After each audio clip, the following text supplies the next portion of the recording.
আসসালামু আলাইকুম। ডাক্তার হাসিনুর বলতেছিলাম। আজকে শুক্রবার একটা টপিক নিয়ে কথা বলতাম। টপিকটা একটু পুরানো হয়ে গেছে। একটু অপেক্ষায় ছিলাম ইন্ডিয়া আর অস্ট্রেলিয়ার 5th টেস্টটা শুরু হওয়া পর্যন্ত। যে আজকে সৈকতের হচ্ছে অন ফিল্ড আম্পায়ারিং করার কথা। তার আজকের পারফরমেন্সটা কেমন হয় তার উপর নির্ভর করে আমি আসলে ওই জাসওয়ালের উইকেটটা নিয়ে কথা বলতাম। দেখেন, উনার ব্যাপারে অনেকে মতামত দিছে এবং গ্রেট সুনীল গাভাস্কার পর্যন্ত বলছে আসলে এটা আউট ছিল না। তার বারবার কথা হচ্ছে যে এটা তো আসলে অপটিক্যাল ইলুশন হতে পারে। আসলে কি এটা অপটিক্যাল ইলুশন হতে পারে? আবার এদিক দিয়ে যদি আপনি দেখেন যে আমাদের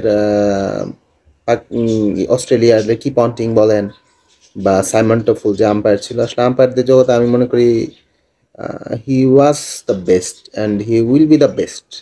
তারপরে সেকেন্ড যদি বলেন হয়তো বা কুমার ধারামাসেনারা আসতে পারে। বাট সাইমন টাফুলের ডিসিশন টু গুড। ওই সময় যখন আমরা আসলে ওই সময় আরো খেলা মনোযোগ দিয়ে দেখতাম, তো ওই সময়ের যে আম্পায়ারিং কোয়ালিটি ছিল সাইমন টাফুলের ধারে কাছে কেউ ছিল না। তার আগে ডেভিড শেফার্ড একজন ছিলেন, উনিও হি ওয়াজ এ ভেরি গুড আম্পায়ার। তো এখন হচ্ছে যে এই আউটটা কি আসলে ছিল কিনা। হ্যাঁ, সুনীল গাভাস্কারের কথা হচ্ছে যদি আপনি স্নিকোতে যান তাহলে আপনি কেন আবার স্নিকো তো কিছু শো করতেছে না, কেন আপনি ভিজুয়াল এভিডেন্সটাকে নিবেন? ভিজুয়াল এভিডেন্সটা তো অপটিক্যাল ইলুশন হতে পারে। আসলে কি অপটিক্যাল ইলুশন হতে পারে? বরঞ্চ আমি মনে করি যে স্নিকও ক্যাচ করতে পারে নাই। অথবা যদি আপনি অস্ট্রেলিয়ার স্নিকোটা দেখেন, আমাদের অন্যান্য দেশের স্নিকোতে কি হয়, একদম ফ্ল্যাট লাইন থাকে আর তারপরে হচ্ছে আপনার সাডেনলি একটা কাপাকাপি আমরা দেখি। তো অস্ট্রেলিয়ার স্নিকোতে সবসময় মনে হয় হালকা একটা ওয়েভ থাকেই। ওয়েভটা কোনো সময় যখন ব্যাটে লাগে ফ্ল্যাকচুয়েট করে বাইরে যায়, এই ক্ষেত্রে বাড়ে নাই। যদি আপনি ডেভিয়েশনটা দেখেন, আমি ছবিতে দেখাবো ডেভিয়েশনটা, that was more than 8 degrees. এবং সেটা আইদার ব্যাটে কেউ কেউ বলতেছে যে ব্যাটের যে স্টিকার পোর্শনটা ছিল সেখানে লাগার পরে হচ্ছে, কেউ কেউ বলতেছে না গ্লাভসের যে তার আমার যে বুড়ো আঙ্গুল যেটাকে বলি আর কি, এই আঙ্গুলে লাগার পরের থেকে ডেভিয়েশনটা এবং ক্লিন কাট ডেভিয়েশন। আর আপনি যদি আরও একটু লক্ষ্য করেন তাহলে দেখবেন যে জয়সওয়াল কিন্তু ওয়াক করা শুরু করছিল। এবং যখন রিভিউ নেয় অস্ট্রেলিয়া, আপনি প্যাট কামিন্স যখন রিভিউটা নিল, তার ফেস যদি দেখেন, আপনার facial expression was not good. দেখে মনে হয়েছে যে সে মোটামুটি শিওর যে না, কিছুক্ষণের মধ্যে আমার চলে যেতে হবে। যেই মুহূর্তে স্নিকোতে আর কোনো জিনিস শো করলো না ইন্ডিকেটরে, তখন জয়সওয়ালের এক্সপ্রেশনটা চেঞ্জ হয়েছে। জয়সওয়াল বলতেছে কেন আমাকে আউট দেওয়া হলো। কিন্তু এত বড় আসলে ভিজুয়াল এভিডেন্সটাকে ইগনোর করা যায় না। তো কেন সেটা নিয়ে আমি আগে কথা বললাম। আজকে যদি আপনি দেখেন, আজকে একটা ডিসিশন সৈকতের এগেনস্টে গেছে, সেটাও কিন্তু ভারতের পক্ষে দিছিল সে, পরে সেটা রিভার্স হয়েছে। কিন্তু আপনি যদি দেখেন, শুরুতেই একটা ক্যাচ আউট যেটা ছিল আপনাদের বিরাট কোহলির একদম ফার্স্ট বলে, সেটা কিন্তু সে থার্ড আম্পায়ার কল যে করছে, সে কোনো সফট সিগন্যাল দেয় না। আপনি যদি ভালো করে লক্ষ্য করেন, সফট সিগন্যাল যদি আউট দিত সেই ক্ষেত্রে একটা ঝামেলা সৃষ্টি হতে পারতো, কিন্তু সে কোনো সফট সিগন্যাল দেয় নাই। আহ, তার ফলে কি হয়েছে, থার্ড আম্পায়ার ফুল রাইটস পাইছে এবং সে দেখা গেছে যে না, স্মিথের হাত থেকে বলটা যাওয়ার শেষ মুহূর্তে বলটা গ্রাউন্ড টাচ করে এবং সেভ হয়ে যায়। আরেকটা ডিসিশন যেটা ছিল হচ্ছে আমাদের 11তম ওভারের দিকে, সেই সময় আপনার ক্যাচ অর এলবি বোথের একটা চান্স ছিল এবং that was a very vital decision. যে ডিসিশনটাতে সে নট আউট দিল। অস্ট্রেলিয়া যথারীতি রিভিউ করলো এবং রিভিউর পরে দেখা গেল যে না, এটা প্রথমত হচ্ছে ব্যাটে বলার লাগে নাই, that's why it's not out. এবং আহ, পরবর্তীতে আবার যেহেতু ব্যাটে লাগে নাই, তার ফলে স্ট্যাম্পে লাগলে এলবি হয়ে যাবে। বলটা হাই ছিল এবং ওই সময় যদি গিলের উইকেটটা পড়ে যায় তাহলে হয়তো বা ভারত যে রানটা করছে 180 প্লাসও যাইতে পারতো না। অথবা শুরুতে যদি সে ওই থার্ড আম্পায়ার কল না করে, যেটা অস্ট্রেলিয়া এক্সপ্রেশনে মনে হয়েছে যে বিরাট ওয়াজ গন এবং সেক্ষেত্রে 17 রানে 3 উইকেট পড়ে যেত, যেটা আরও বেশ পড়ে পড়ছে, সেটা কিন্তু আসলে ভালো হইতো না। চাপে পড়ে ডিসিশন দিছে বা আসলে ভারতের বিরুদ্ধে যায় বলে ওরকম বিষয়টা তা না। জয়সওয়ালও জানতো জয়সওয়াল আউট ছিল। ইভেন গ্রেট কপিল দেব, উনি এই ব্যাপারে কোনো মন্তব্য করে নাই, বাট উনার যে এক্সপ্রেশন থাকে, উনি যেরকম চিন্তা করে, সানি গাভাস্কার একটু ভারতের প্রতি উইক, আসলে নিজ দেশের প্রতি সবাই উইক থাকে। উনি যদি থাকতেন আমি মনে করি উনি হয়তো বা বলতেন যে না, এটা আউট। এই ক্ষেত্রে আরেকটা কথা বলি, আহ, ক্যাপ্টেন যে ছিল, যাকে এই ম্যাচে রেস্টে দেওয়া হয়েছে, রোহিত শর্মা কিন্তু জিনিসটা সলভ করছে। রোহিত শর্মা কিন্তু বলছে যে আসলে ভিজুয়ালি দেখে মনে হচ্ছে এটা আউট ছিল, কারণ ডিফ্লেকশন তো দেখা গেছে। কিন্তু তার একটা কথা ছিল যে সবসময় কেন যেন ডিসিশনগুলো অস্ট্রেলিয়াতে আসলে ভারতের এগেনস্টেই যায়, সেটা সে বলতেই পারে।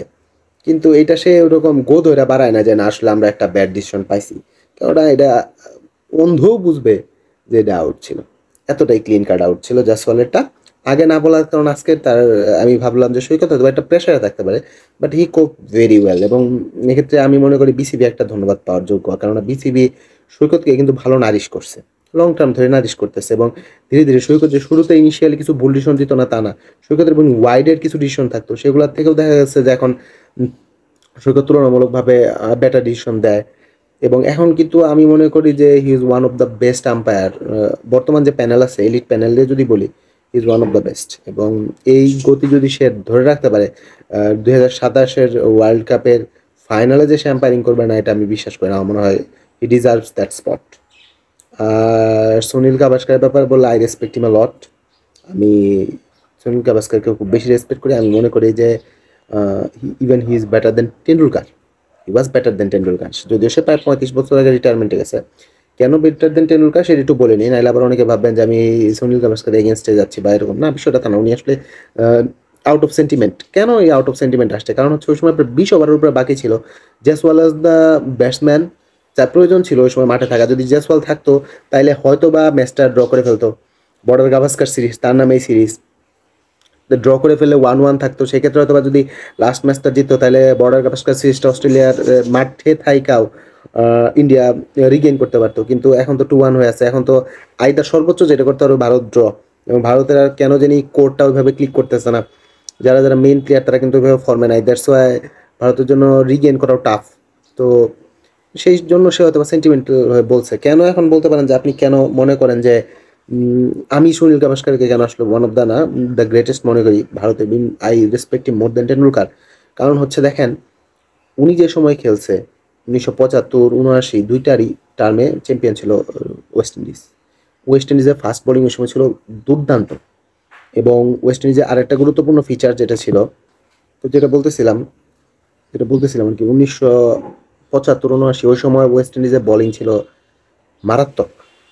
ওই সময় এই মানুষটা বিনা হেলমেটে ঘন্টার পর ঘন্টা খেলতো ওই বোলিং এর এগেনস্টে। এবং ওই সময় কিন্তু এরকম এখন যেমন ওয়ান বাউন্স হইলেই কল করে যে না তুমি ওভারে একটা বেশি বাউন্স দিতে পারবো না, ওরকম কোনো বাধা ধরার নিয়ম ছিল না।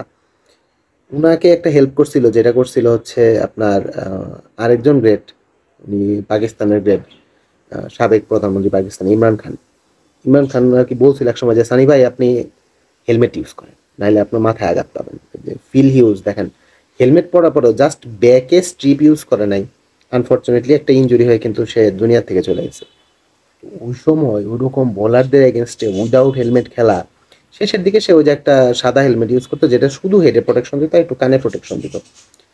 ওইটুকু সাহস নিয়ে খেলা কিন্তু দ্যাট ওয়াজ অ্যান আর্ট। তো এই জন্য সুনীল গাভাস্কারের মন্তব্যকে আমি কখনোই আহ, মানে ডিমেরিট সম্পন্ন বলতেছি না।